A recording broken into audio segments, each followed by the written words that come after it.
Assalamualaikum warahmatullahi wabarakatuh. Sahabat Abah bercerita, semoga kita semua dalam lindungan Allah Subhanahu wa Ta'ala. Amin, amin ya Rabbal Alamin. Pada zaman dahulu, pada zaman kerajaan di Pulau Jawa, ada seorang pandai besi bernama Mpu Gandring yang sangat terkenal karena keterampilannya membuat keris. Dia tinggal di sebuah desa di dekat Gunung Kelut, Jawa Timur. Suatu hari, dia mendapat pesanan dari seorang pria bernama Ken Arok yang ingin memiliki keris yang sangat sakti dan indah. Ken Arok adalah seorang perampok yang bercita-cita menjadi seorang raja.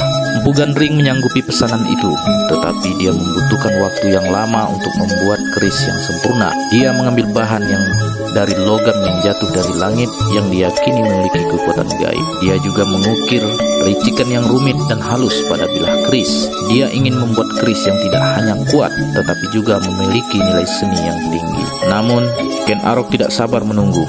Dia mendesak Mpu Gandring untuk segera menyelesaikan kerisnya. Dia mengancam akan membunuh Mpu Gandring jika kerisnya tidak selesai dalam waktu 1 malam. Mpu Gandring merasa terhina dan takut. Dia berusaha menyelesaikan kerisnya secepat mungkin, tetapi dia belum sempat membuat sarungnya. Ketika malam tiba, Ken Arok datang ke rumah Mpu Gandring. Dia melihat keris yang sudah jadi di atas meja. Dia merasa kagum dengan keindahan dan kilauan keris itu.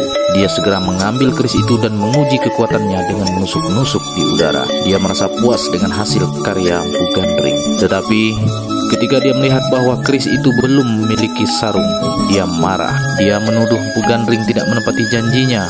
Dia menganggap Mpu Gandring sengaja menunda-nunda pekerjaannya. Dia pun menghunus keris itu dan menikam Mpu Gandring di dada. Mpu Gandring terkejut dan kesakitan. Dia merasakan darahnya mengalir dari lukanya. Dia merasakan kerisnya yang ia cintai telah berkhianat padanya.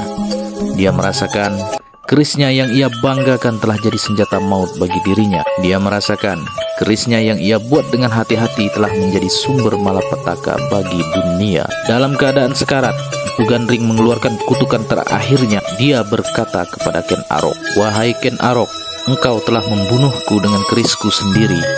Engkau telah menghina karyaku yang penuh dengan jiwa. Engkau telah mengambil kerisku yang belum selesai. Engkau telah membuat dosa yang besar. Dengarlah kutukanku. Keris ini akan menjadi laknat bagimu dan keturunanmu. Keris ini akan meminta 7 nyawa dari kalangan penguasa. Keris ini akan menjadi saksi pertumpahan darah di tanah Jawa. Keris ini akan menjadi penentu nasib kerajaan-kerajaan. Keris ini akan menjadi pusaka yang dicari-cari dan ditakuti oleh semua orang. Keris ini akan menjadi keris Mpu Gandring yang tak ada tandingannya." Setelah mengucapkan kutukan itu, Mpu Gandring meninggal. Ken Arok tidak peduli dengan kata-kata Mpu Gandring. Dia merasa senang telah mendapatkan keris yang ia inginkan. Dia meyakini bahwa keris itu akan membantunya mewujudkan ambisinya. Dia merasa tidak takut dengan kutukan Mpu Gandring. Dia merasa bahwa keris itu adalah anugerah bagi dirinya. Kutukan Mpu Gandring benar-benar terjadi. Keris itu memang membawa Ken Arok ke puncak kekuasaan. Dia berhasil membunuh Tunggul Ametung, Raja Tumapel, dan merebut istrinya Ken Dedes.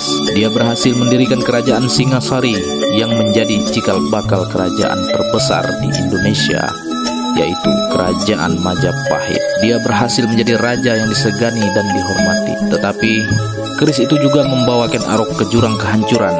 Dia harus menghadapi pemberontakan dan pengkhianatan dari anak-anak dan sahabat-sahabatnya. Dia harus menghadapi kematian yang tragis di tangan Anusapati, anak angkatnya, yang ternyata adalah anak kandung Tunggul Ametung yang telah ia bunuh. Dia harus menghadapi kutukan Mpu Gandring yang terus menghantui dirinya dan keturunannya. Keris itu juga membawa malapetaka bagi kerajaan Singosari.